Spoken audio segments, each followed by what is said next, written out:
Écoutez, je suis ahuri à la puissance 2 ou à la puissance 3. Le gouvernement a démontré ces dernières semaines son incapacité à gérer l'ordre public.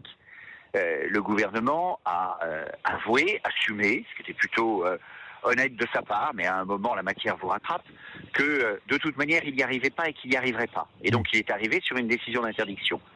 Il a demandé d'ailleurs avant de prendre cette souteniez décision, plutôt, vous, hein oui, Oui. et je soutenais même, dans ma bonne volonté, je soutenais même le niveau intermédiaire, qui était au fond la recherche d'un compromis autour d'une manifestation statique. Où le gouvernement dit, j'y arrive pas, vous, syndicats, vous n'y arrivez pas vraiment non plus, donc est-ce qu'on peut trouver un compromis ?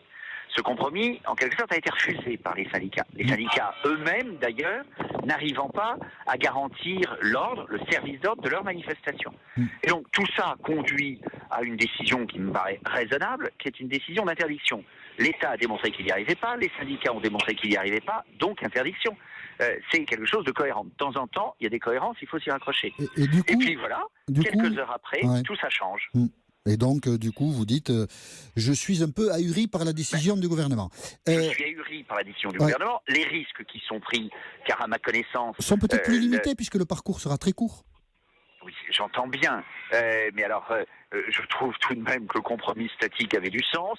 Un parcours court, moi, ce que je constate sur des parcours qui n'étaient pas les parcours les plus dangereux de Paris, à la fois l'État, le gouvernement et les syndicats n'ont pas assuré ces dernières semaines. Et pour l'instant, alors peut-être qu'il y a un dossier très épais qui a été constitué en 1h30 qui nous permettra de nous en convaincre, mais pour l'instant, ni l'État ni les syndicats ne me paraissent avoir acquis une compétence, un savoir-faire, un esprit de décision de nature à garantir la sécurité des Parisiens et des Français. Est-ce que vous avez été ahuri de la même façon, Hervé Mariton, en entendant hier Nicolas Sarkozy dire non, on ne peut pas interdire une manifestation comme ça?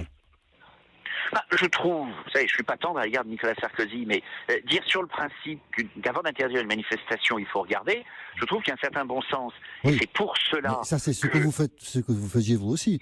Avant de dire qu'il fallait l'interdire, vous aviez regardé. Nicolas Sarkozy, il a fait la même chose que vous, mais il arrive à une conclusion opposée. Alors je me suis dit, peut-être que ça vous a surpris, vous aussi.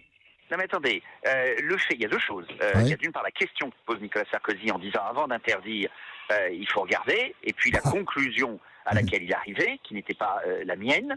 Ma conclusion, je vous l'ai dit, c'était, ça peut vous paraître surprenant, mais c'était de trouver raisonnable le compromis demandé par le gouvernement, qui était celui de la manifestation statique. Non, mais je vous parlais de Nicolas Sarkozy, qui a regardé qui a réfléchi avant de parler, oui, comme nous, comme nous tous. Mais par construction.